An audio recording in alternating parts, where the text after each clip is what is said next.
Bonsoir à tous et à toutes.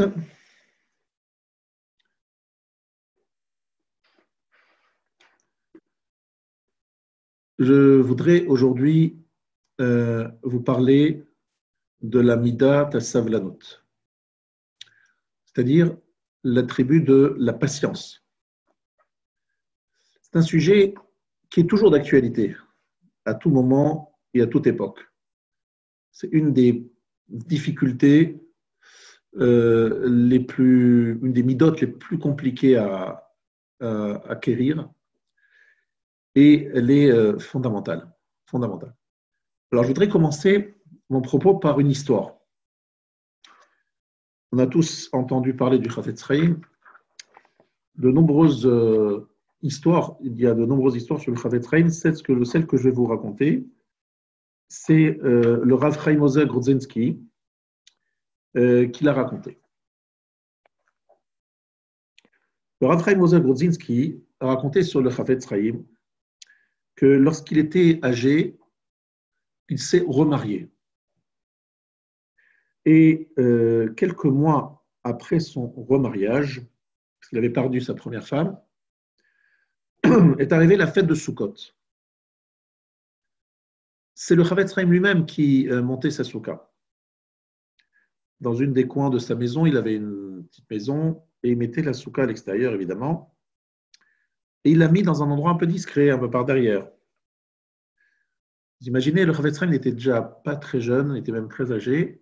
C'était pas facile de monter la soukha, physiquement parlant, c'était pas facile. Il avait fini de mettre cette soukha en place. À ce moment-là, la rabbinite, la femme du Chafetz Chaim, sort de la maison. Donc c'est la première fois, puisqu'elle vient de se marier avec le Chafetz Chaim, c'est la première fois qu'elle voit la soukha.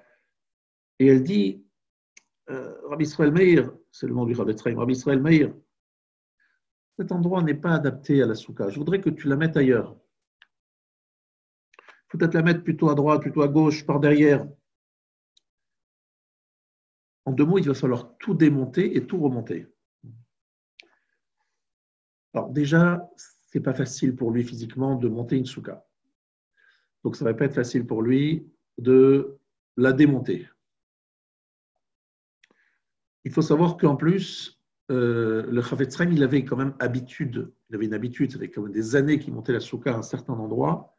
Donc c'était particulièrement difficile pour lui de changer ses habitudes. En général, les personnes âgées aiment bien, sont attachées à des fois des détails, mais ils n'aiment pas changer leurs habitudes. Sans rien dire, il a démonté sa soukha et il l'a remontée là où la rabbinite lui avait demandé de la mettre.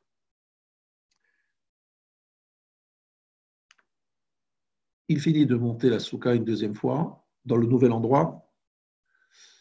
La rabbinite, sa femme, donc, sort une deuxième fois et lui dit « Non, mais finalement, j'ai réfléchi.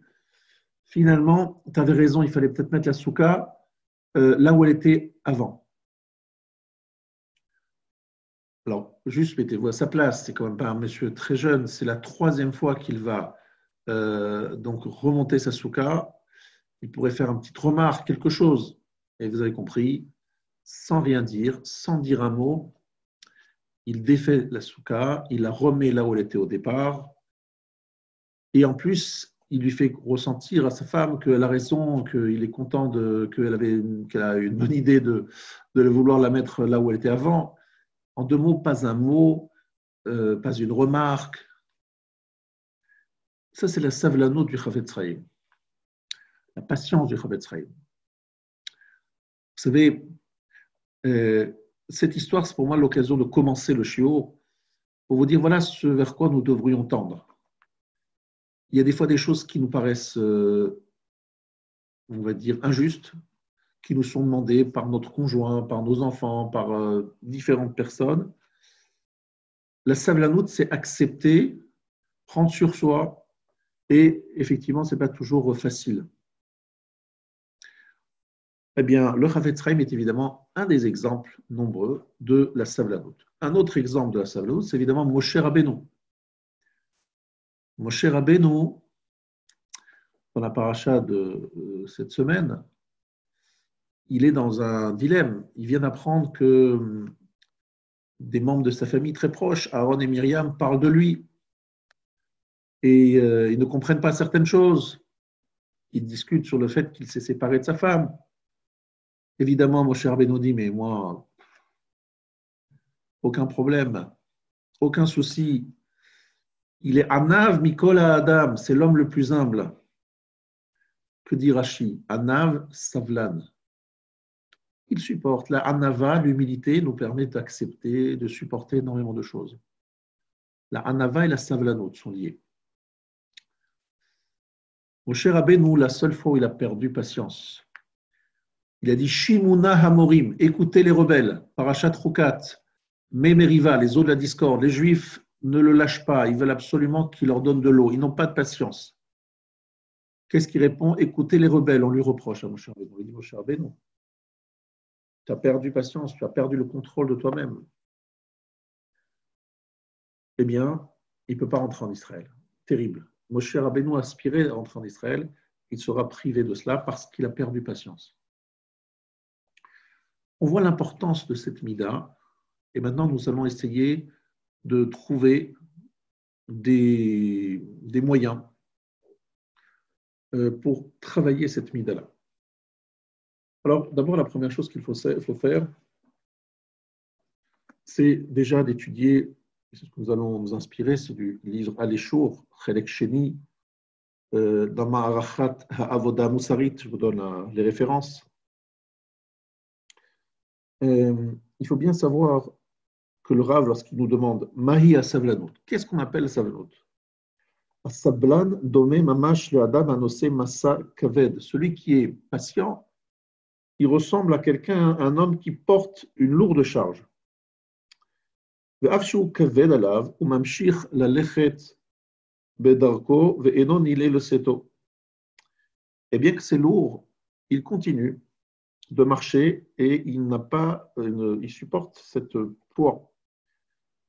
En hébreu, savlan, c'est aussi sabal. Sabal, c'est quelqu'un qui porte des lourdes charges.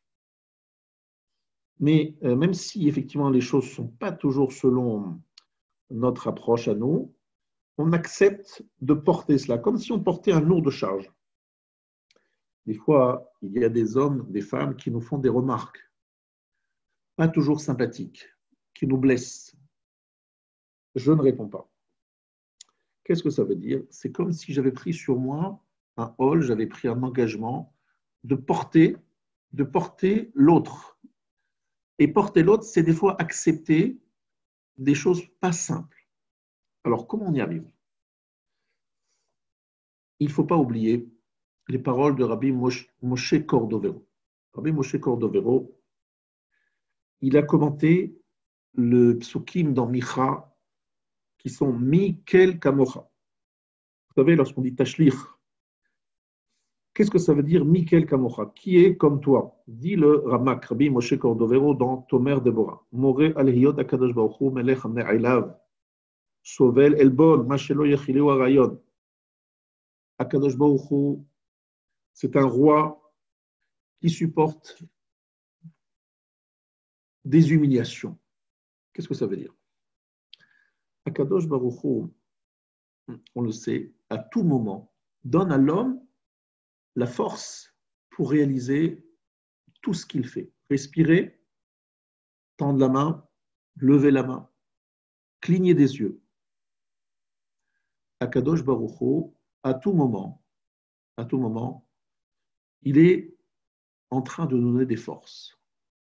Il se trouve que des fois, avec ces forces qu'Hachem nous donne, on va à l'encontre de la volonté d'Akadosh Baruch Hu. C'est un peu comme si quelqu'un nous donnait la force de tenir notre main, c'est-à-dire il nous soulevait la main, et avec la force qu'il nous donne pour soulever notre main, on lui donne une gifle. C'est ça qu'Akadosh Baruch Hu fait au quotidien. Il donne à l'homme la force d'agir, même si dans cette action, l'homme fait quelque chose qui va à l'encontre de la volonté d'Hachem. Une forme d'humiliation. Akadosh Baruch Hu demande de faire Shabbat, et quelqu'un prend sa voiture Shabbat, allume la lumière Shabbat, fume une cigarette Shabbat, Qui lui donne la force de faire? C'est Hachem. Avec cette force donnée par Hachem, il fait quelque chose qui va à l'encontre de sa volonté. On est bien ici dans une force incroyable d'Akadosh Baruch Hu, celle d'être sauvé, non seulement d'être sauvé, de lui continuer à lui donner des forces à cet homme, alors qu'en fait, avec ces forces-là, qu'est-ce qu'il fait? Il va à l'encontre de la volonté d'Akadosh Baruch Hu. Alors, il faut bien comprendre, on appelle d'Akadosh Baruch Hu, on l'appelle Melech Alouv. Je vous lis les mots du Tomer Devorah, c'est important d'écouter ces mots, les mots du Rabbi Moshe Cordovero, un grand kabbaliste de l'époque du Harizal, enterré juste à côté du Harizal. Il n'y a pas un instant où l'homme ne soit pas nourri, qui n'existe pas par cette force supérieure qui l'influence.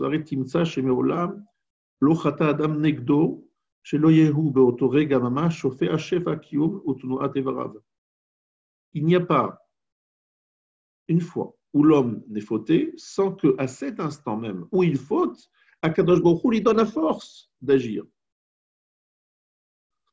Mais Akadosh Baruch Hu est Mikel Kamocha. Qui est comme toi? Qu'est-ce que ça veut dire? Un exemple très intéressant, Jéroboam. Jéroboam, il va apporter un sacrifice à l'extérieur du Beth Amikdash.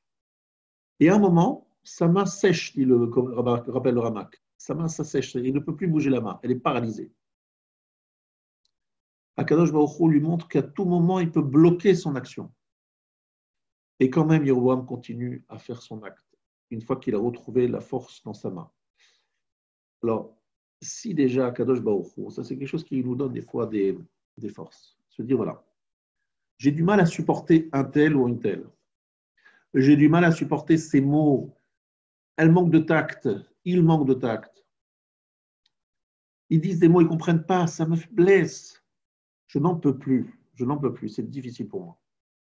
À ce moment-là, remémorez-vous le Ramak. Rabbi Moshe Cordovero, Mikel Kamocha. Nosé Avon. On porte les fautes d'Akadosh Baruch Hu. Il y a des gens qui, entre guillemets, nous sommes des. C'est notre créancier. On lui doit énormément. On lui doit tout. Et quand même, Akadosh Baruch Hu accepte.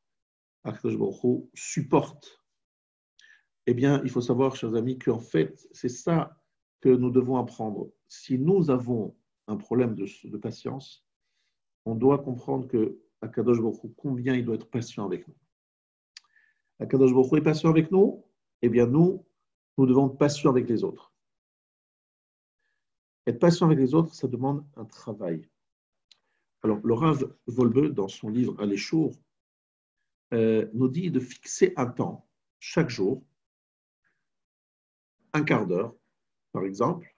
Évidemment, ce n'est pas à prendre au pied de la lettre, un quart d'heure, par exemple, dans lequel on va supporter tout ce que nous voyons et entendons, même si ça ne nous plaît pas du tout, sans perdre notre sérénité. C'est ça qu'il faut essayer de faire. Essayer de faire en sorte d'être totalement dans ces quarts d'heure-là, dans une acceptation de tout ce qui peut nous arriver pendant cette période-là.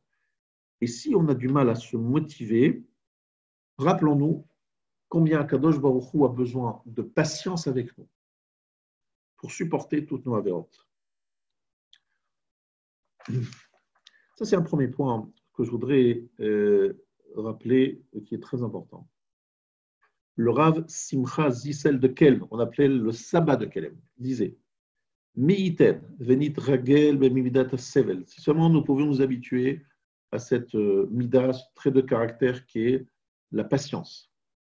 Kizé shoresh kol hamidot, c'est la racine de toutes les midot. Behamenucha shoresh kol hamaalot. C'est la racine, l'origine même de toutes les qualités. Vous entendez shoresh, la racine, l'origine de tous les ma'alot, toutes les qualités, tous les degrés. Shoresh kol hamidot, l'origine de toutes les midot. Incroyable. Ça veut dire qu'à Kelm, il faut savoir qu'il travaillait particulièrement sur une mida qui est celle de la Menuchat HaNefesh. Pour ceux qui ont entendu parler de ce grand endroit que j'appelle un grand endroit, non pas en nombre d'élèves, mais en qualité d'enseignement et en qualité de personnages, de personnalités qui sont passées par cet endroit. Kelm, petite ville en Lituanie, avec une petite yeshiva qui, dans les plus grands moments, comptait 35 élèves et qui, dans cet endroit-là, construisait des hommes, pas seulement qui étaient des Talmidei Chachamim, mais aussi des Baalei Midot en faisant des travaux, un travail sur soi extraordinaire. Et il considérait comme étant le nek plus ultra, c'est le niveau le plus élevé, la mida, shorashi, la mida originelle, celle qui amène tout le reste, c'est menuchat hanefesh, c'est-à-dire la sérénité. Et pour ne pas se départir de cette sérénité, cette menuchat hanefesh, un travail incroyable sur la savlanut, sur la patience. Je voudrais donner quelques histoires, raconter quelques histoires pendant ce shiur. Ces histoires souvent nous permettent de bien fixer les choses, de nous rappeler de nos enseignements, et ça peut des fois avoir plus d'impact. Je vais vous raconter l'histoire d'un shidur.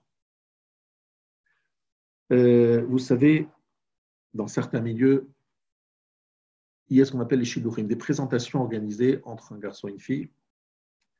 Il se trouve que ce garçon, ce bachour, qui va rencontrer, ce n'est pas la première fois, hein, ça fait déjà plusieurs fois qu'ils se rencontrent, et donc les choses commencent un petit peu à être plus sérieuses entre eux. Mais il arrive un quart d'heure avant. Ils avaient fixé le rendez-vous à 5 heures de l'après-midi, et il arrive à 5 heures moins le quart, donc il a un quart d'heure de libre, un quart d'heure avant le rendez-vous. Qu'est-ce qu'il fait? Il rentre dans la yeshiva qui est à côté, et dans cette yeshiva, il y a évidemment des sfarim, et par hasard, entre guillemets, il sort le livre Aloufenu Mesoubalim. Aloufenu Mesoubalim, un livre écrit par le Gaon Rabbi Eliyahu Taharani. Et dans ce livre, on parle de la patience qu'il faut avoir entre un homme et son épouse. Il faut savoir que avant de se marier, il est nécessaire de préparer les futurs khatanim, les futurs mariés, en leur disant, en ce qui concerne le mari, que les femmes ont une fâcheuse habitude. Lorsqu'on leur fixe un horaire pour sortir, par exemple, à un mariage, prenons un exemple, eh bien, elles ont la fâcheuse habitude d'être en retard. Ça arrive très fréquemment. Beaucoup de femmes ont ce défaut de ne jamais respecter l'horaire fixé au départ pour aller, par exemple, à un mariage. Si le mari le sait à l'avance, et il sait que ce n'est pas un défaut particulier à sa femme, qui est spécifique à sa femme, mais c'est très fréquent, il va certainement prendre les choses autrement. Si on ne le sait pas, il risque de se mettre en colère. Et d'ailleurs, il donne un remez, une allusion aux Bachorim, en leur disant, vous savez, il y a deux sdarim, Nashim et Zmanim. Il y a ce qu'on appelle la partie où le Rambam parle des femmes et des halachot qui concernent les femmes, et il y a un autre partie dans laquelle Rambam, parce que Rambam a fait ce qu'on appelle la Yad HaChazaka, les 14 parties dans lesquelles il a résumé toute la Torah, il y a Nashim et il y a Zmanim. Nashim, c'est les femmes, les Zmanim, ce sont les temps, c'est-à-dire les fêtes, Shabbat, Yom Tov, etc. Nashim ou Zmanim, ce sont deux Zdarim, c'est-à-dire ce sont deux parties bien distinctes. En deux mots, la femme et l'heure, ce n'est pas tout à fait son point fort d'être à l'heure. Voilà ce qu'il écrit dans ce livre. Bon. Il remet le livre en place, il est déjà 17 heures, il est 5 heures, c'est l'heure du rendez-vous. Et il se rend à ce rendez-vous qui est juste en face de la yeshiva. Et il se trouve que sa future femme, on l'espère, en tout cas cette jeune fille qu'il doit rencontrer, est en retard. Il attend 5 minutes, 10 minutes. Il attend, mais comme il a lu le livre, il prend avec patience. Il dit, bon, c'est comme ça, je sais que les femmes sont en retard. Et finalement, elle arrive à 5h30. Et elle s'excuse sur son retard. Comme lui, il sait que c'est souvent qu'il vient de lire que c'est souvent la nature des femmes, il dit non, tout est en ordre, il n'y a pas de problème. il accepte ce retard, mais avec beaucoup, beaucoup de compréhension. Ce soir-là même, donc il est 17h, le soir même, ils font le vort, ils officialisent leur fiançailles. Et cette fille, en rentrant à la maison, elle raconte à ses parents pourquoi est-ce qu'elle a décidé de dire oui. C'est parce qu'elle a vu la patience de ce bachour, qui est une patience exceptionnelle, et pour elle, c'est très important, et c'est pour ça qu'elle dit oui. Et c'est ce qu'elle raconte après ses fiançailles à son futur mari, qu'en fait, elle n'était pas en retard, qu'elle a volontairement attendu une demi-heure dans un coin pour tester son futur mari sur sa patience. En fait, elle était à l'heure, mais elle a volontairement tardé son apparition pour tester sa patience. Et elle a été enchantée par sa réaction. Alors, il faut savoir que le Khatan, il a eu un petit peu des questions, un doute.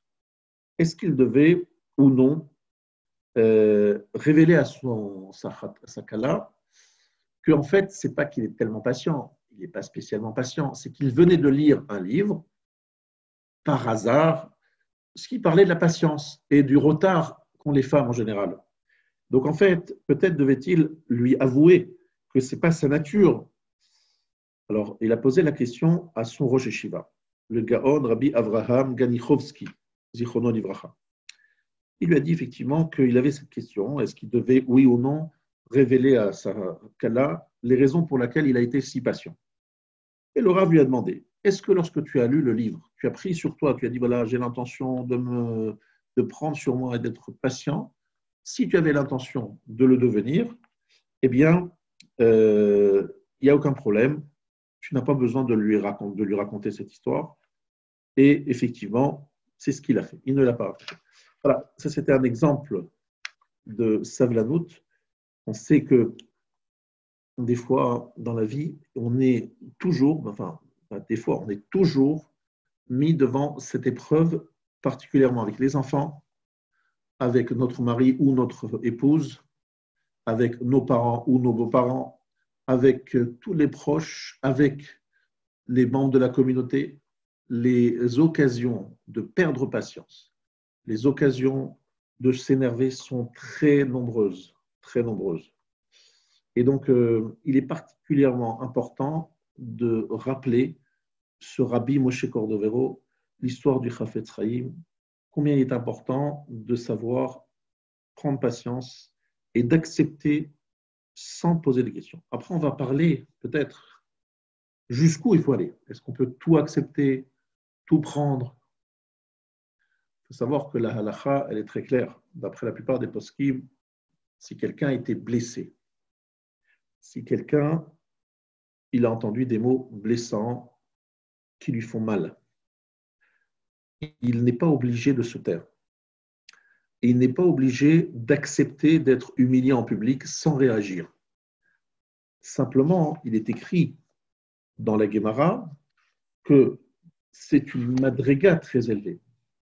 C'est un niveau très élevé. C'est dans Shabbat, page 88.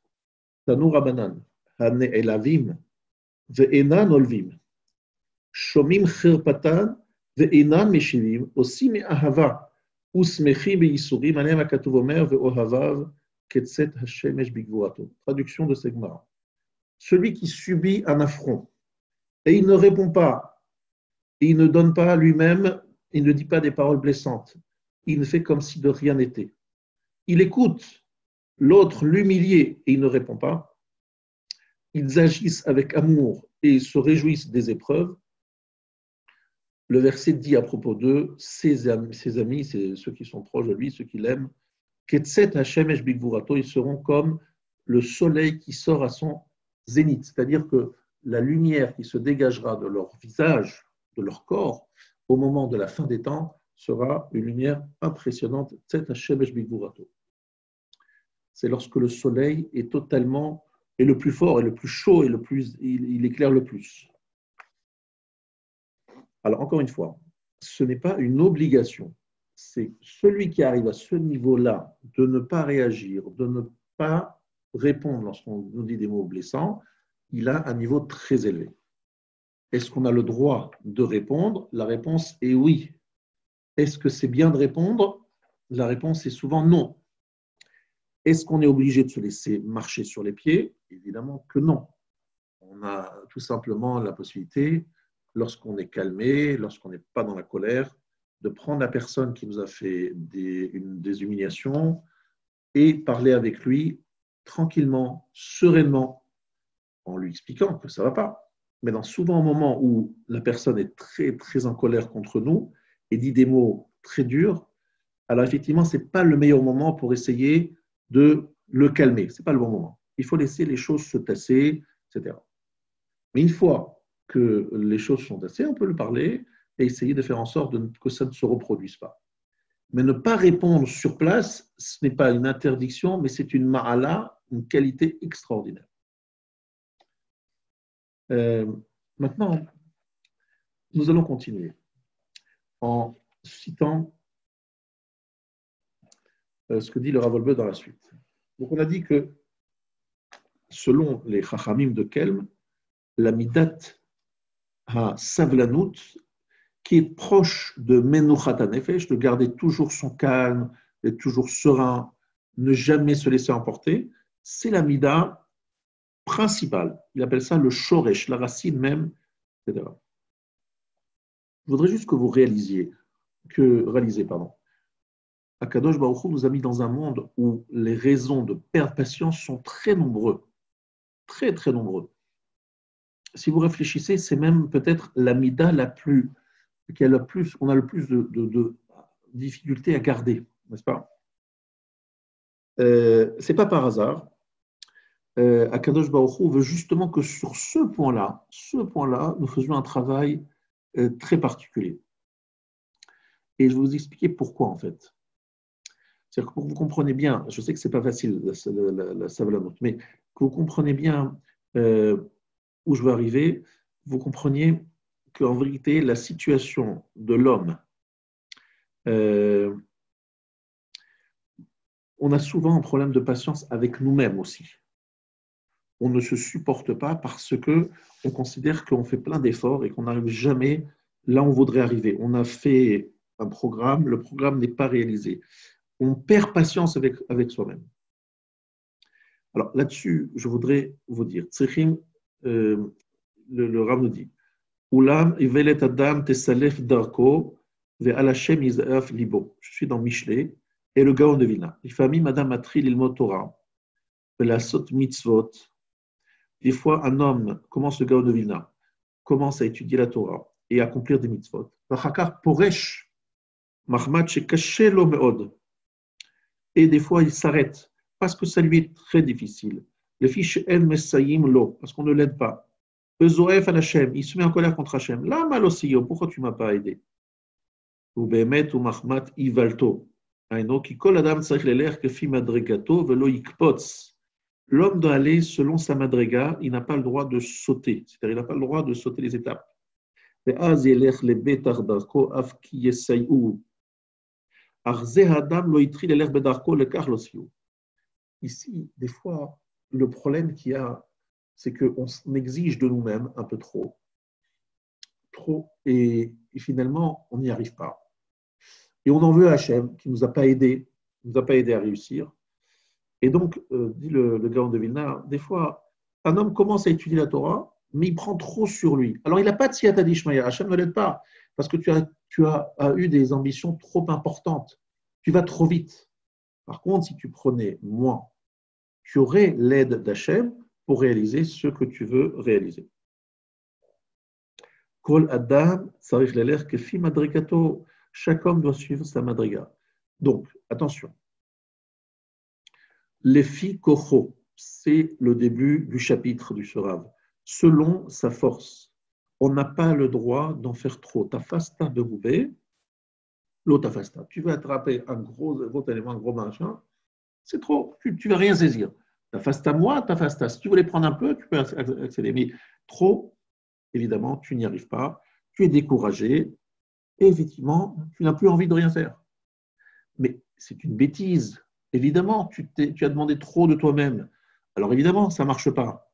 Alors après, tu t'en veux à Dieu. Mais en fait, et après, tu es dégoûté de toi-même. faut savoir faire les choses avec chokhma. Il y a aussi de la pikrout, de l'intelligence dans cette dimension-là, parce que sinon, on perd patience, mais pour rien. Je vais vous raconter une histoire. Je vous ai dit que de temps en temps, je vous raconterai une histoire. Et là, c'est encore une histoire que vous allez essayer de bien vous rappeler. C'est l'histoire du Rav Yabi Yaakov Yosef de Polna, qui a écrit les Toldot Yaakov Yosef. C'est un livre qui s'appelle Toldot Yaakov Yosef. Et c'est un grand rabbi chassidique. Un jour, ce Rav a reçu la visite d'un juif qui habitait dans un petit village et qui lui annonce qu'il va faire la brit mila de son fils. Et il demande au tzaddik, Rabbi Yaakov Yosef, de venir en tant que sandak.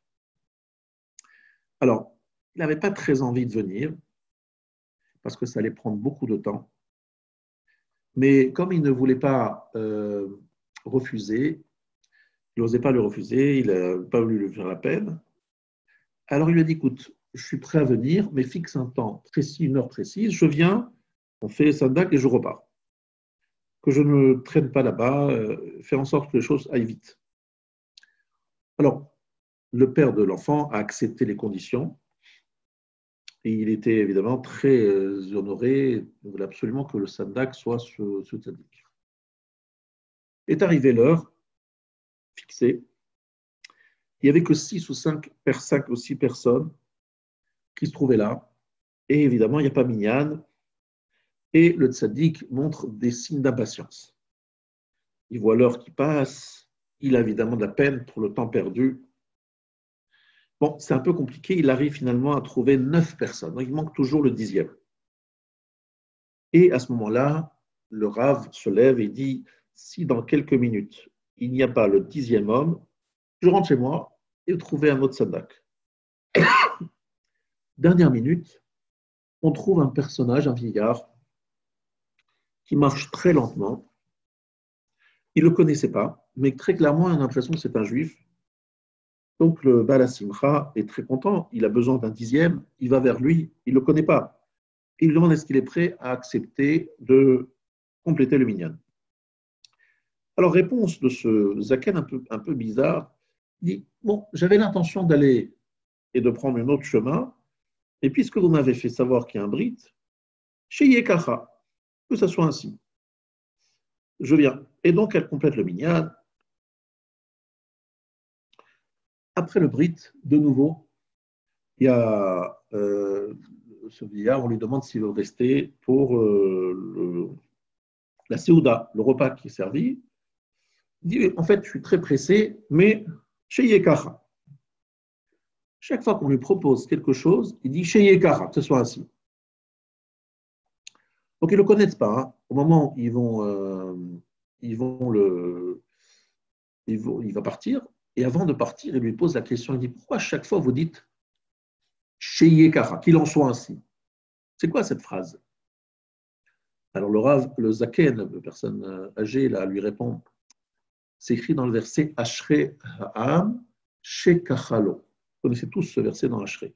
Heureux le peuple, Shekachalo. Ça veut dire quoi, heureux le peuple, Shekachalo? Ashre Ha'am Shekachalo. Heureux est le peuple qui répond sur chaque chose qui lui arrive dans la vie, que ça soit ainsi. En clair, qu'il prenne tout ce que Hachem lui envoie avec patience. Et il dit Shekacha.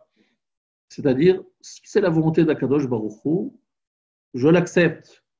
C'est sûrement pour le bien. Et il le prend bien. Lorsque le Rav entend les paroles de ce Zaken, il se dit c'est sans doute Eliyahu Hanavi qui arrive à chaque Brit Mila de toute manière, mais Hachem a voulu m'envoyer un message et me dire tu as été impatient, tu as perdu son sang-froid, tu voulais partir, tu as montré des signes d'impatience et tu as fait comprendre que tu n'en pouvais plus, tu voulais partir parce que le temps passait.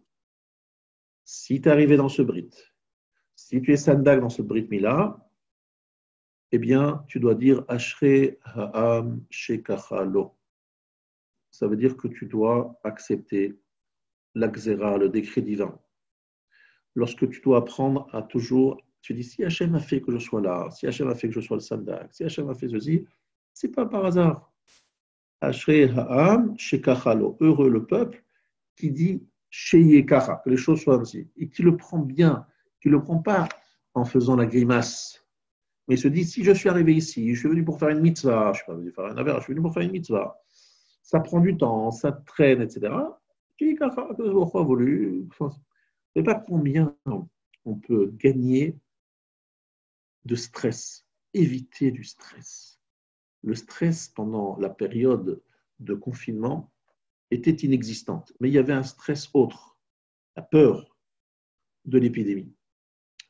Mais aussi, il y avait peut-être des moments difficiles dans une période de confinement. Ce n'est pas simple de vivre les uns avec les autres, les uns sur les autres. Maintenant que nous retournons dans la vie active et qu'on court un peu dans tous les sens, revient le stress.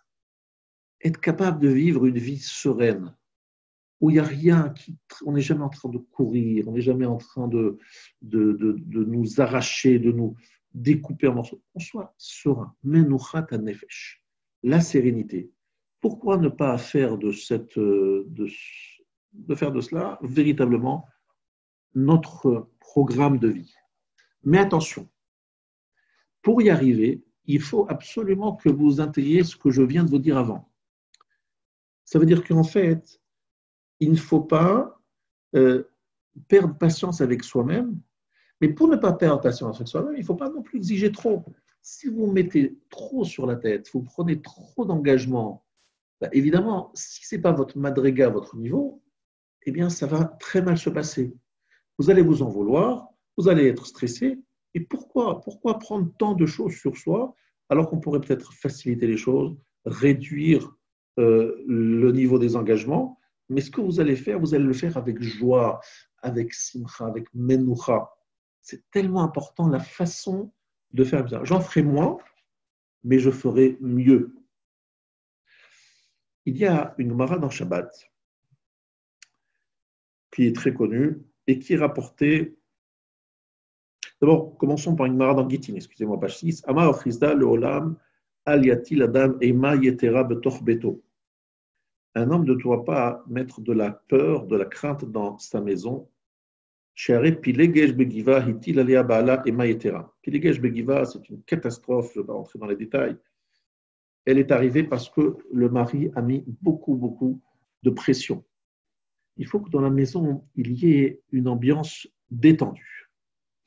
Amar Rabba Bachana Had Amre Rabanan Shlosha Dvarim Tzrich Adam Lomar Betor Beto Berev Shabbat Im Chashecha.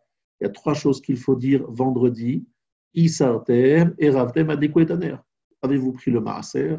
Avez-vous fait le hérouv? Allumez les bougies. Sarich Lamimrinu Benichuta. Il faut le dire avec douceur, je dirais, sans stress, qui est délicat blominé et sans agressivité, afin qu'il accepte. Amar Ravashi dit Ana lo shmiali ha'ader alavachana. J'ai pas entendu cet enseignement de Kiyam Tia Misvara, mais je l'ai appliqué par ma propre logique. Ça veut dire que Ravashi dit pas besoin de lire ça dans une mara. C'est une évidence. Il faut apprendre à dire les choses avec une certaine décontraction, avec, sans stress, sans mettre le stress aux gens, sans éma yetera, sans crainte exagérée. Parce que lorsqu'il y a trop de crainte, évidemment, il peut y avoir des débordements, mais surtout, l'oekablominer, on ne peut pas l'accepter. Ça met une pression, et finalement, on obtient quoi? Les choses sont faites, mais elles sont faites pas du tout dans l'esprit que nous voudrions avoir. Et c'est vrai que ce n'est pas par hasard que je vous parle maintenant de vendredi après-midi. Et vraiment, vendredi après-midi. C'est rapporté dans l'Ilchot Shabbat, Siman Resh Samer, donc le chapitre 260. Le Shulchan Aruch dit les choses avec douceur, sans agressivité, sans dureté. Et le Magen Avraham rapporte cela en disant Mitor She'eria Emechalelim Shabbat, parce que s'ils ont peur de lui, ils risquent de transgresser le Shabbat. Ou Machilon Davar Ha'asur, ils vont lui faire manger quelque chose d'interdit. Ou Baïn Idekama Averot. On arrive à de nombreuses avérotes. Donc ça veut dire qu'il faut savoir, même le vendredi, période extrêmement tendue dans toutes les maisons, savoir que le Yetzer Hara, le Satan, il a des moments où il est particulièrement actif, c'est justement Erev Shabbat, vendredi après-midi. Pourquoi ne faire tout à la dernière minute? Pourquoi, à partir de ce shiur, si on pouvait se renforcer et se dire que le vendredi après-midi, on prépare à l'avance, on ne met pas tout pour la dernière minute. En ce moment, c'est les périodes d'été, les vendredis sont longs, le Shabbat commence tard. On peut imaginer une arrivée à Shabbat dans la sérénité. C'est-à-dire, essayez de vous dire qu'il ne s'agit pas seulement d'arriver à faire les choses, mais comment je les fais, dans quel esprit je les fais. C'est important. C'est important de bien faire les choses et de les faire de façon où il n'y ait pas de stress, il y a de la joie et surtout l'ambiance à la maison soit une bonne ambiance. C'est très important de mettre une bonne ambiance à la maison. Et c'est comme cela que nos enfants vont rester dans le chemin de la Torah. Malheureusement, beaucoup ne quittent le chemin de la Torah parce qu'ils se rappellent d'une maison où Torah égale stress, Torah égale souffrance, Torah égale pression. Il faut que ça se fasse naturellement, avec amour. Ce que je vous dis, c'est une évidence. Mais malheureusement, dans le quotidien, on a trop souvent, on perd ce point tellement important. Menuchat hanefesh. Maintenant, je voudrais vous dire quelque chose. Nous passons à la dernière étape de notre shiur, qui est une étape très importante. La façon de considérer notre conjoint, notre conjointe, et aussi de vivre avec les gens qui sont avec nous toujours. Très souvent, au moment du mariage, ou juste après, ou juste avant, on se rend compte que notre conjointe ou notre conjoint ont un défaut qui nous gêne, qui nous dérange. Et en fait, souvent, on compte sur le fait qu'on va les obliger à changer de nature. Alors, ce qui se passe, c'est qu'au début, peut-être par amour, ces personnes arrivent à un petit peu faire des efforts et à changer un peu leur façon d'être, mais avec le temps, leur nature réapparaît. Chasse le naturel, il revient au galop, c'est vraiment important de l'entendre, mais surtout, il faut entendre ce que dit ici le chassid Yaabetz, Rabbi Yabichov Ben Tzvi, le fils du Chacham Tzvi, le Yaabetz, un Gdolei Israël, dans Avot, chapitre 3, Mishnah Chaf, En Safek, il n'y a pas de doute, chez Arkavat Ha'adam Umizgo Ve'et Asher Nolad Mevo Gadol Lefulatav, la façon dont l'homme est né, c'est-à-dire qu'on a une nature, on a des traits de caractère qui font partie de notre nature, et aussi l'heure à laquelle on va naître, c'est-à-dire les astres qui vont être présents au moment de notre naissance, vont avoir une influence sur nous. Comme dit l'Agmara, celui qui est né dans la planète rouge sera Ashidama, il va verser du sang. Donc il peut faire le choix d'être soit shochet ou chirurgien, j'ajouterais, ou bien assassin. Mais il a une nature sanguine. On connaît tous cette Agmara dans Shabbat. Ça veut dire qu'en fait, il faut accepter qu'on a une nature et que cette nature, on ne peut pas la changer de tout en tout, on peut juste la sublimer et l'orienter.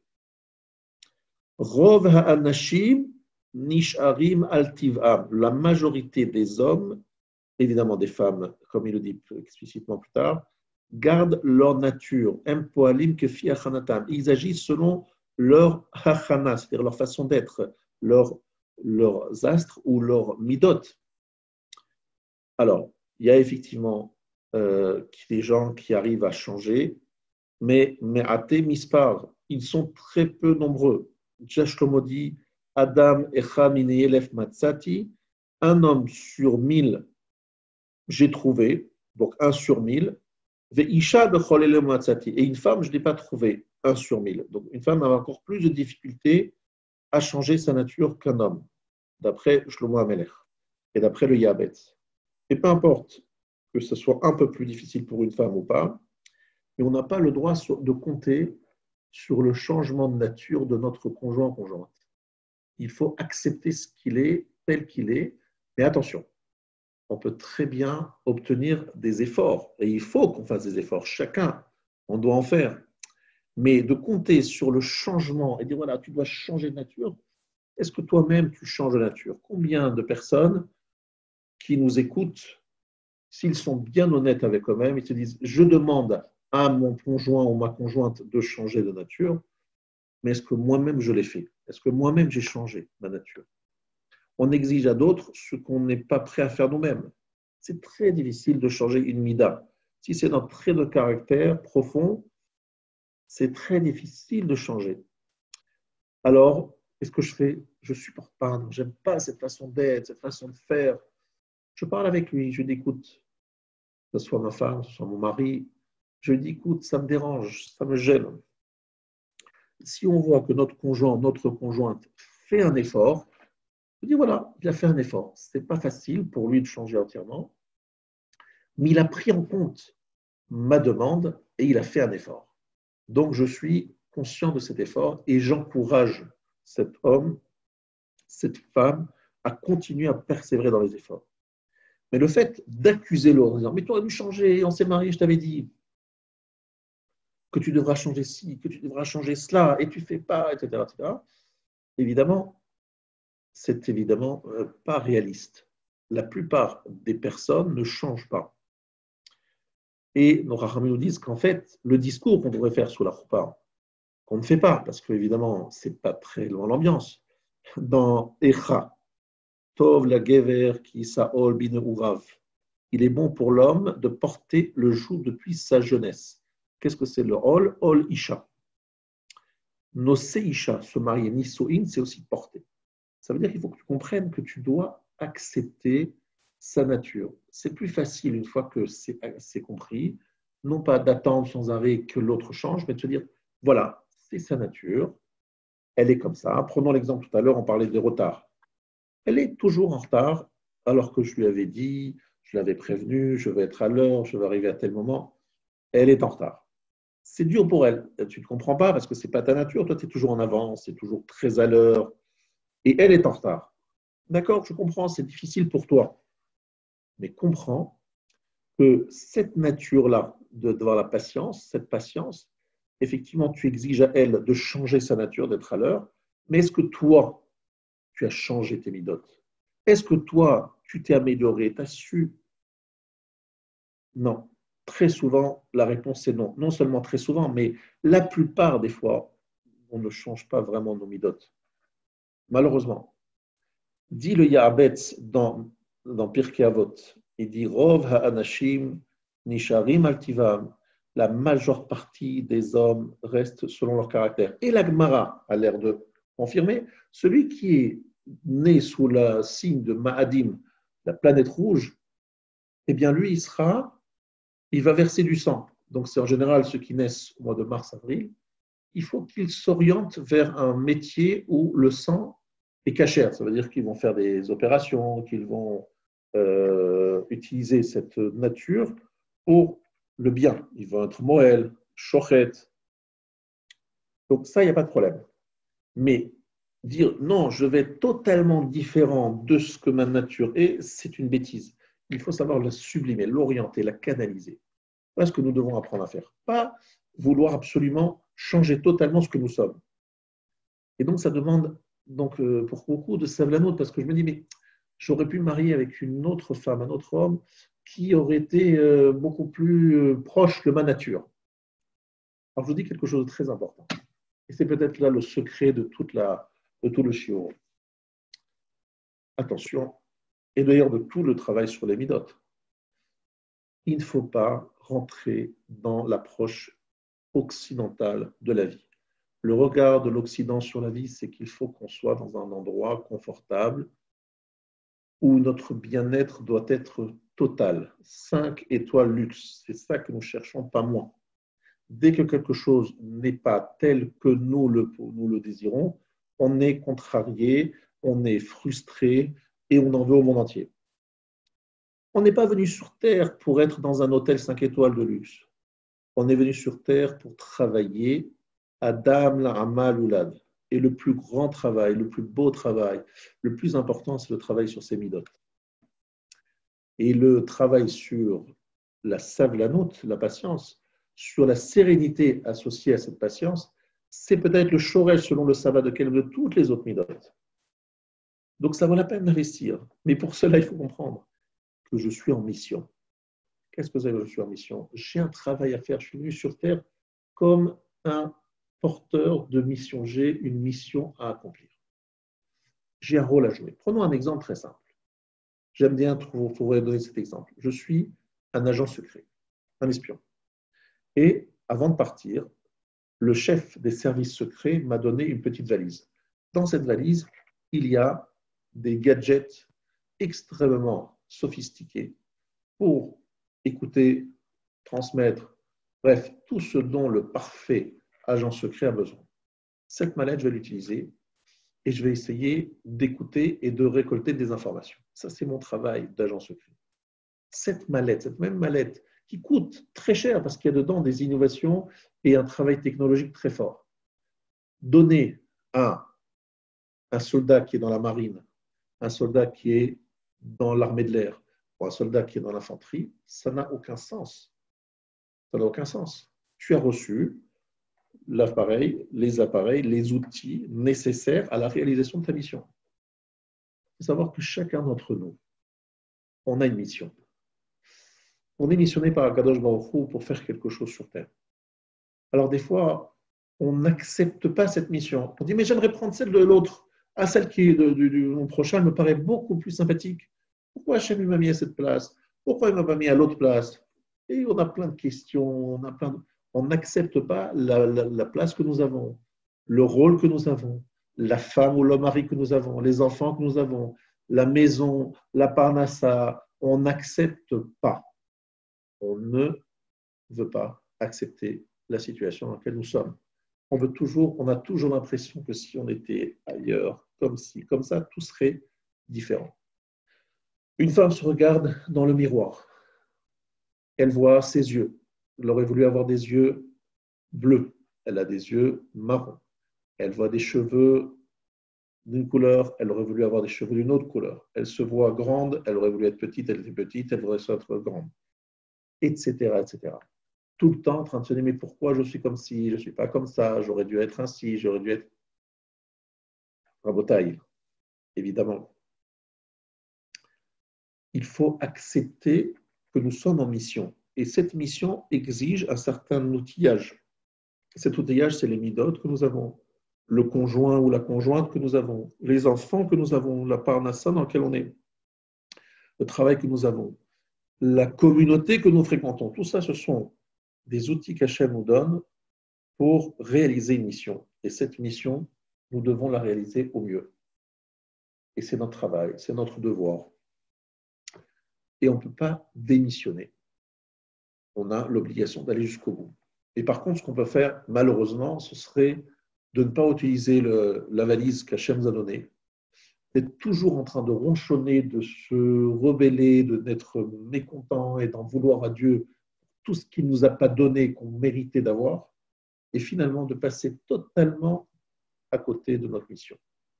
Je vais vous raconter une petite histoire. Quelqu'un est niftar, à 120 ans, il est arrivé devant le trône céleste devant Kadosh Baruch Hu, qui lui a dit, monsieur, tu étais riche, tu avais des moyens.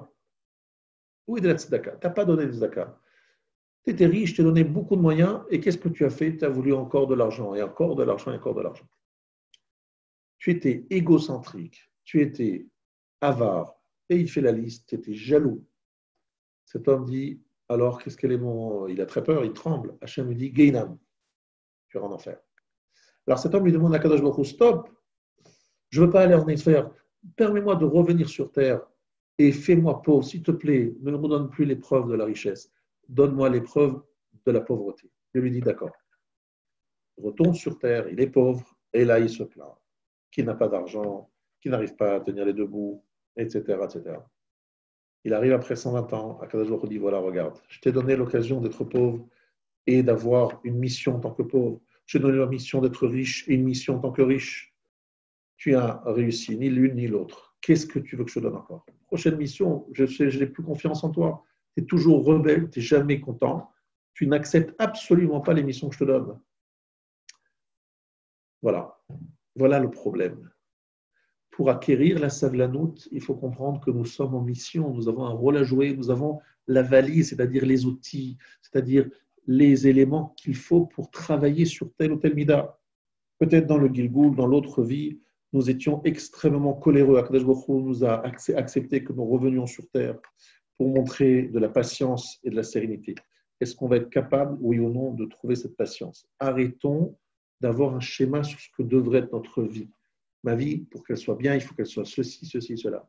Qui t'a dit que c'est pour ça que tu es venu sur terre? Tu es venu sur terre pour une autre mission. Arrête de dire je suis venu sur terre pour être comme celui-ci ou comme celui-là. Aucun rapport, c'est pas toi, c'est pas eux.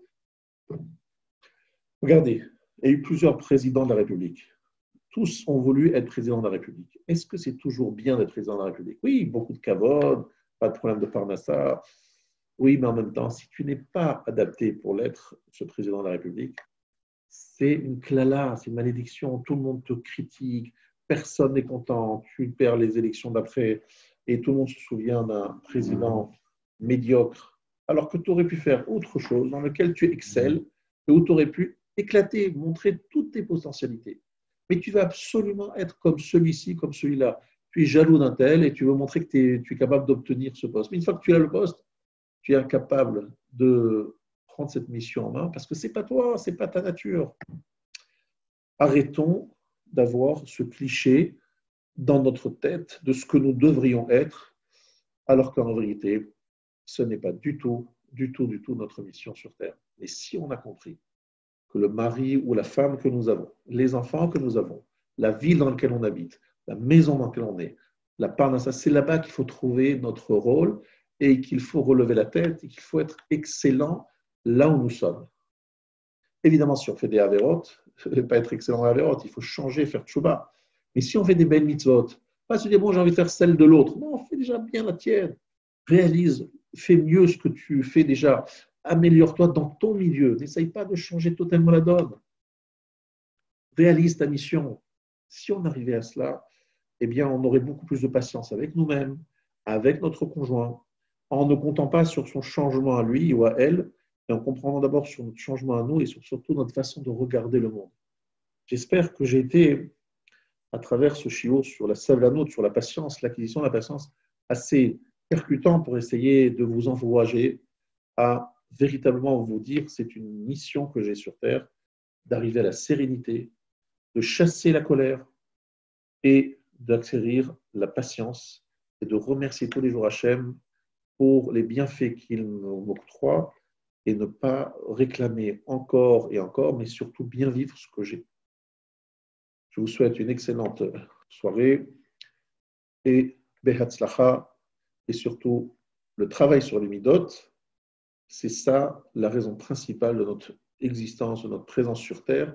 Donc soyons à la hauteur de cette mission et comprenons que chaque fois que l'on va vaincre une épreuve où justement notre mida était justement mise à l'épreuve et qu'on arrive à surmonter cette épreuve, c'est une victoire, une très très belle victoire et c'est le sens même de notre existence sur Terre.